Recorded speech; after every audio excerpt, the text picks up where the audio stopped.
सबसे सबसे महान धर्म सनातन धर्म है। इससे बढ़कर कोई धर्म नहीं है। ये सबको यानी एक अस्वस्थता जगह देता है। जैसे कोई हिंदू धर्म के लिए कुछ बता रहे हैं, झुठला रहे हैं, ज्योतिषी हो ही नहीं सकते। कुछ हमारे बारे में आप बताइए। हाँ, आपके बारे में बता देना चाहता हूँ। अपना नाम आप बताएं। मेरा नाम बंसराज यादव। बंसराज यादव। बंसराज यादव, आपके लिए मैं ये कह देना चाहता हूँ कि आपका जीवन बहुत अच्छी चीजें लिखा हुआ है कि मोहम्मद सल्लल्लाहु अलैहि वसल्लम इस दुनिया में नेकी के लिए आए थे, लेकिन कुछ लोगों ने इस धर्म को अपनाकर इस दुनिया में विद्रोहकारी का कार्य अपनाया है। जिन्होंने, जैसे कहते हैं, मुगल वंश के लोग आकर हिंदुस्तान में ये आतंकवादियों की तरह इन्होंने, बहुत पहले मैं बाल अवस्था से मेरी इच्छाएं थी, मैं नमाज पढ़ता था। मैं ब्राह्मण होके और मैं नमाज पढ़ता था। मैं अब चाहे जो भी, सबकी अपनी अपनी इच्छाएं होती है ना।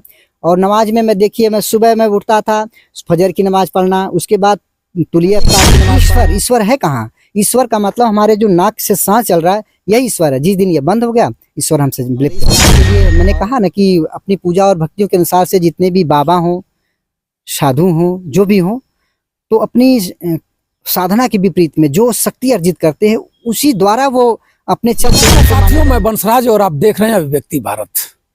मित्रों, आज उत्तर प्रदेश के गाजीपुर में हूँ और गाजीपुर बलिया का बॉर्डर है।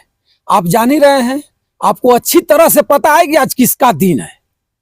कर्पूरी ठाकुर जी को आप जानते होंगे, खूब अच्छी तरह से आपको पता है कि कर्पूरी ठाकुर जी गरीबों का मसीहा थे। इस बात को अगर मैं ललकार कर कहूं तो थोड़ा सा भी मुझे गुरोज नहीं होना चाहिए। गरीबों को चलाने के लिए, गरीबों की हक की लड़ाई लड़ने के लिए उन्होंने बहुत कुर्बानी दिया। आज मैं यहाँ, कुछ लोगों ने कर्पूरी ठाकुर जी का जन्मदिन मना रहा था, मैं वहीं पर पहुंचा हूं और हमारे साथ एक ज्योतिषी बाबा ने मिल गए और ज्योतिषी बाबा कर्पूरी ठाकुर के जन्मदिन पर आए थे और ये भी उसमें सहभागिता लिए और कर्पूरी ठाकुर जी के पुराने पद्धतों को, पुराने नसीहत को, पुराने रास्तों को जनता में देने का और बताने का प्रयास इन्होंने किया। मैं इनसे आपको मिलाऊंगा।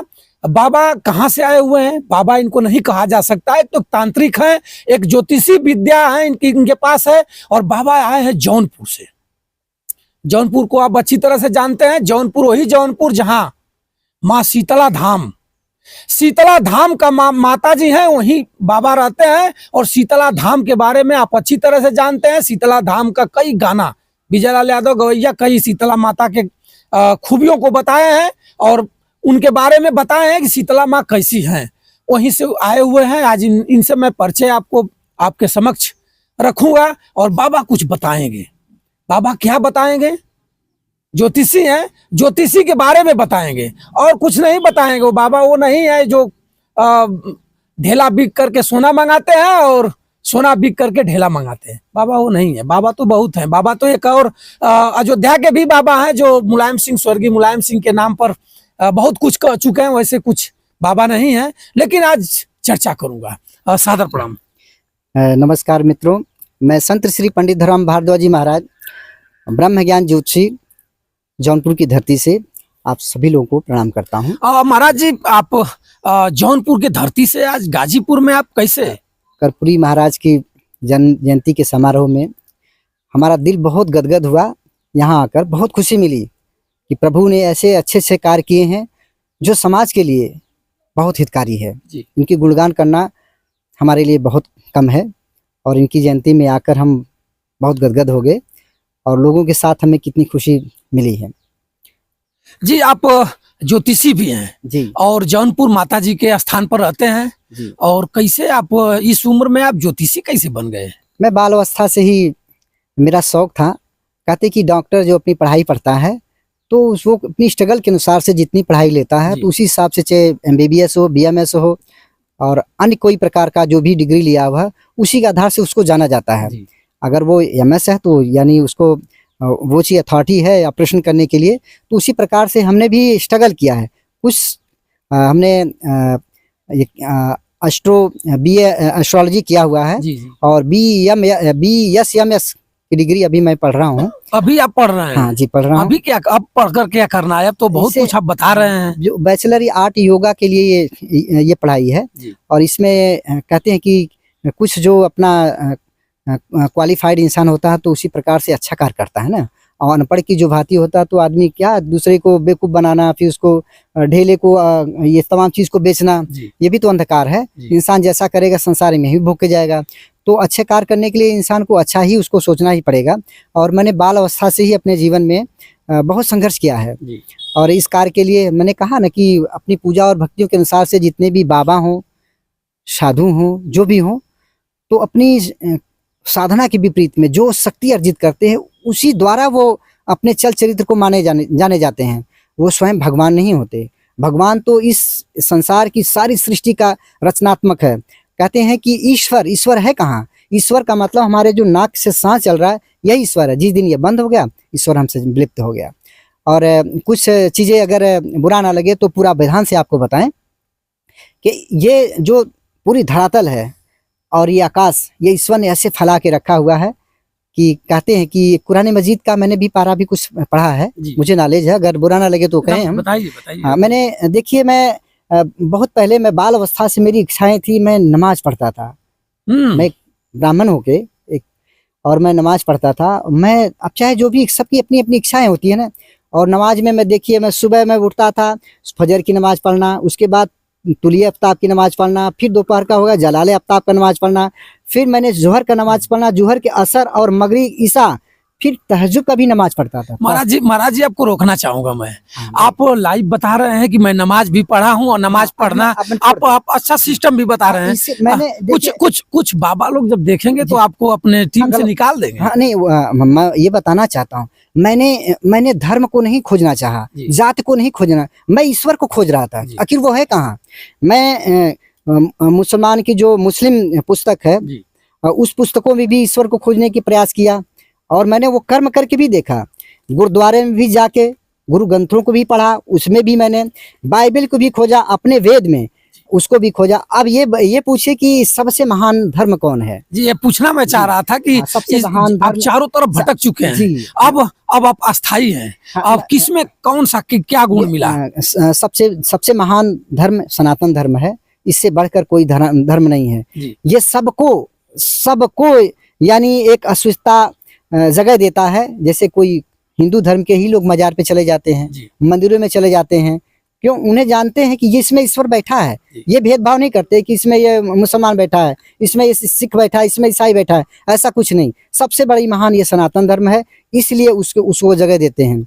और यही सबसे बड़ा महान धर्म है, इससे बढ़कर कोई धर्म है ही नहीं। सर जी कब कुंभ में आगमन होगा आपका? कुंभ में जाने के लिए हम बस अगले महीने जा रहे हैं और बहुत खुशी की बात है। और दूसरी ये चीज़ बताना चाहता हूँ, जैसे मुस्लिम पुस्तकों को पढ़ने के बाद में और ये सब करने के बाद में मुझे ज्ञान क्या प्राप्त मिला, ये भी तो जानना जरूरी है ना। इतनी तपस्या मैंने बाल अवस्था से लेके मैंने 2015 तक मैंने ये संघर्ष किया।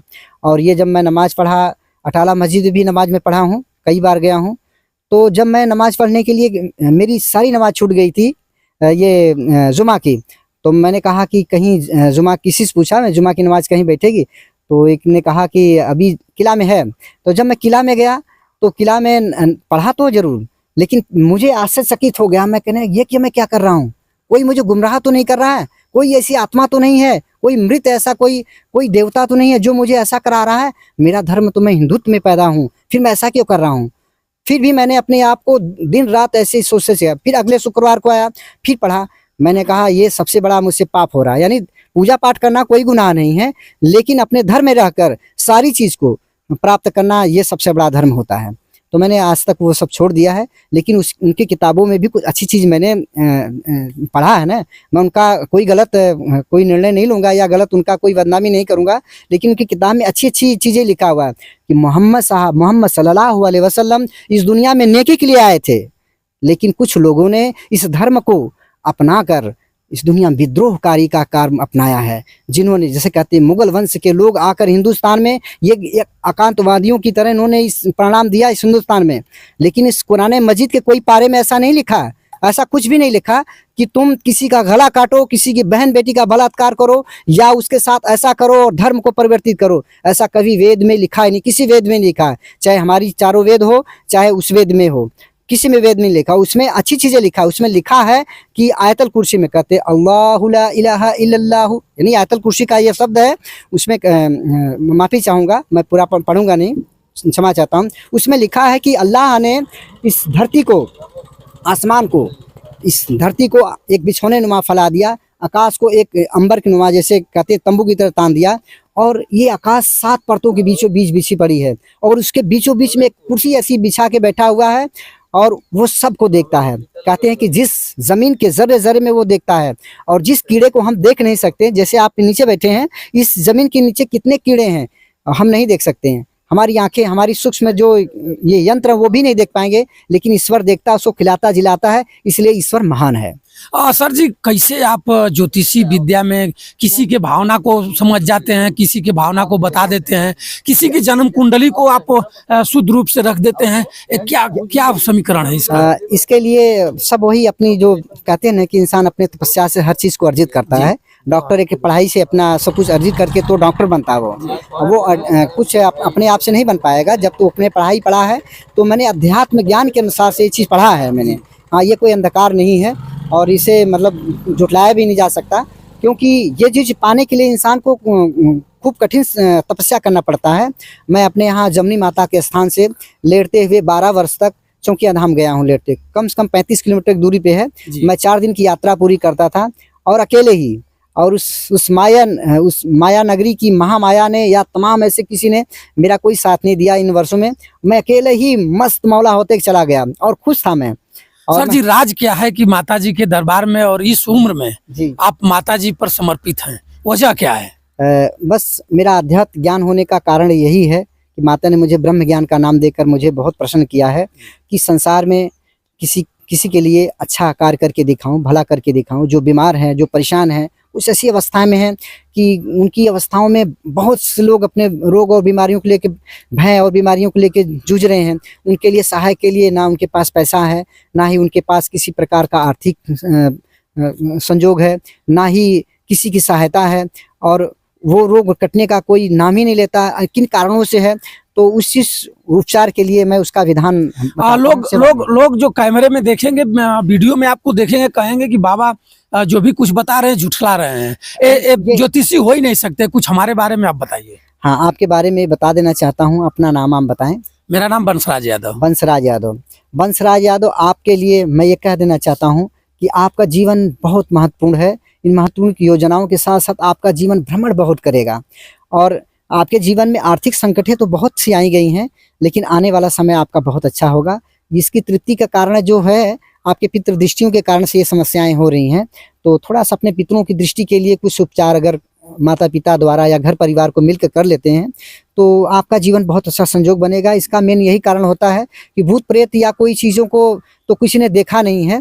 एक आभास करता है इंसान, अपने मन की शक्तियों से कहता भूत डर गया, रस्सी को रात में टंगी हुई रस्सी कहेगा या सांप आ गया, तो वो मन की आभास के कारण से ये सब होता है।